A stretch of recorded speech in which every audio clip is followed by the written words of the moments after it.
by Marina Nemat, a former prisonerA woman who spent time in the same jail where a British mother is being held accused of plotting to overthrow the Iranian government, has revealed the torture, abuse and threats she endured as a teenager in the black hole of evil. Nazanin zaghari-Ratcliffe is currently serving a 5-year prison sentence after being arrested at Tehran airport in April 2016 as she attempted to return home from a visit to see her family. She is being held at Evin prison, which Amnesty International has criticized for denying prisoners medical care and proper food, while human rights campaigners in Iran have described its curbs on visiting rights cruel. There is nothing to suggest she is being tortured, but ex-inmate Marina Nemat tells Sky News of the horrifying treatment she endured in the women's wing at the jail. "One day, I looked around me, and I had lost my freedom, my family, my religion, my name, and my dignity." Evin prison in Tehran has a wing of political prisoners. 2 members of Iran's Revolutionary Guard came for me on January 15, 1982, and arrested me at home in Tehran. I was 16 years old. It was about 9 or 10 o'clock at night. They put me in a car and drove me north to Evin prison, a compound that has many buildings in a large area north of Tehran, surrounded by tall brick walls, barbed wire, and guards with guns. I was blindfolded upon arrival and taken in. They took me along hallway after hallway after hallway. I couldn't see much, but I could see that there were many people sitting by the walls along the hallway. I was told to sit on the floor and wait. It was very quiet. Eventually, someone called my name, and I was taken for interrogation. A door closed behind me and I was told to sit. I couldn't see the man questioning me because I was still blindfolded. "Have you attended protest rallies against the government?" he asked. I said I had. It was not some state secret. I went to rallies almost every day after school with my friends. My parents knew, the principal knew, the shopkeepers knew. I didn't wear a ski mask on the streets of Tehran. What was the point of lying? "Have you written articles against the government?" he said. "Yes, in my school newspaper." He wanted to know the whereabouts of a girl who I hardly knew. I didn't know where she was. Video: Ratcliffe family fear for jailed Britain's health. Boris Johnson apologizes to Nazanin zaghari-Ratcliffe over anguish. "He took me to another room where they took off my blindfold. I was in a small room with 2 men, Ali and Haim. There was a desk, 2 chairs, and a bare wooden bed. They handcuffed me and noticed that my hands would easily slide out of the cuffs without much effort. I was about 6.4 stone, 40.8 kilogram.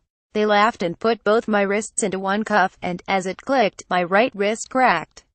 The torture had not even begun yet. I screamed. At that point, if the devil appeared and asked me to sell him my soul and he would return me home to my mum, I would.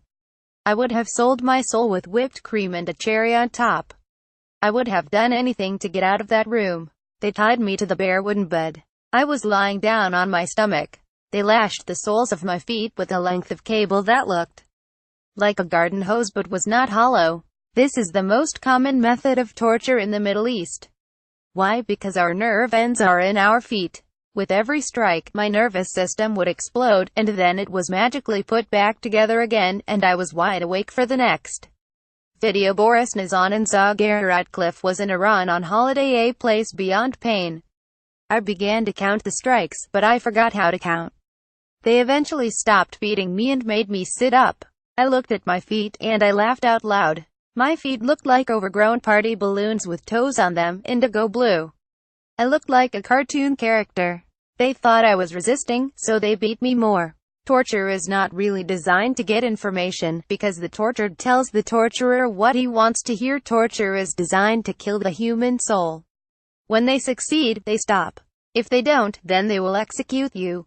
And they are not trying to just kill your soul, they are trying to kill the soul of your family and your country and the world. This is why torture is a crime against humanity. Boris Johnson endangered Nazanin zaghari-Ratcliffe's life. Image: Nazanin zaghari-Ratcliffe has been in Evin prison since June 2016. File pic: I was sent to 246, a public women's cell block in Evin, where I was with a few of my school friends and many other young women. There was another form of torture in Evin. Sometimes girls were called for interrogation at midnight and they were returned to the cell block at 5 a.m. with no visible torture signs. If you knew the girl, you would go up to her and ask, "Where were you last night?" And she would give you some lame excuse like, they took me for interrogation and nothing happened. Yeah, right. That didn't happen in Evan. But then she would give you the look that said, get lost. I don't want to talk about this. So you would respect your friend and go away. They called me for interrogation about 5 months after my arrest. It was daytime. My interrogator Ali was there. He took off my blindfold and looked me straight in the eye. Listen, Carrie, he said. You had a death sentence for being an enemy of God. I reduced it to life in prison. You're going to be in prison forever and nobody cares. Yeah, I'll become my wife, or I'll arrest your parents and your boyfriend. I knew he was serious. I knew anything could happen in Evan. If he arrested my parents, I wouldn't have a home to go back to. He'll do anything you ask. Just leave my family alone, I said. He told me I had to convert to Islam from Christianity. I did. He even changed my name. One day, I looked around me, and I had lost my freedom, my family, my religion, my name, and my dignity. How much more can you take away from a person? Video Johnson put jailed Britain's life in danger. I was being raped over and over again in solitary confinement in Evan at the age of 17, and it was absolutely legal. I couldn't even complain about it. The conditions in Evan prison have not changed a great deal since I was there in the 80s. Torture and UAL abuse are still widely used. I have campaigned for the release of many Evan prisoners. Some of them have been released, but others are still there. People ask me how and why. I survived. When I was stuck in a black hole of evil made by men, I needed to remember that even though it seemed that the world had forgotten my friends and me, there were still people out there who cared about us. My cellmates helped me remember that. I was released in March 1984, more than 2 years after my arrest. I take this opportunity to remind Nazanin Ratcliffe, Saeed Malakpour, and other Evan prisoners that they are not forgotten.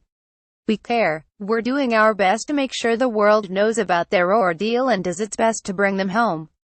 Do not lose hope. Marina Nemat was incarcerated in Evan prison from 19,821,984 for her views against the Iranian Revolution. She escaped to Canada in 1991 and regularly speaks about her experiences to students as well as at the annual Oslo Freedom Forum. She has written in support of Nazanin Zaghari-Ratcliffe but is not alleging the British mother has been tortured.